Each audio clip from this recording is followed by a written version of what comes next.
আসসালামু আলাইকুম গাইস, তোমরা সবাই কেমন আছো? আমি তো বেশ ভালোই আছি। তো আজকে আমি মুসুরির ডাল ভেজে রান্না করব। প্রথমে হাঁড়িতে তেল দিয়ে পেঁয়াজ লাল লাল করে ভেজে ডালগুলো ঢেলে দেব। তারপরে একটু গরম জল দিয়ে লবণ, হলুদ, লঙ্কার গুঁড়ো দিয়ে দেব।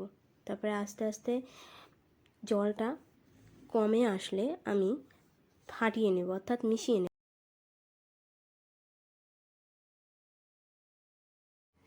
দেখুন আমি কিভাবে ফাটিয়ে নিচ্ছি, এভাবে আপনারাও ফাটিয়ে নেবেন।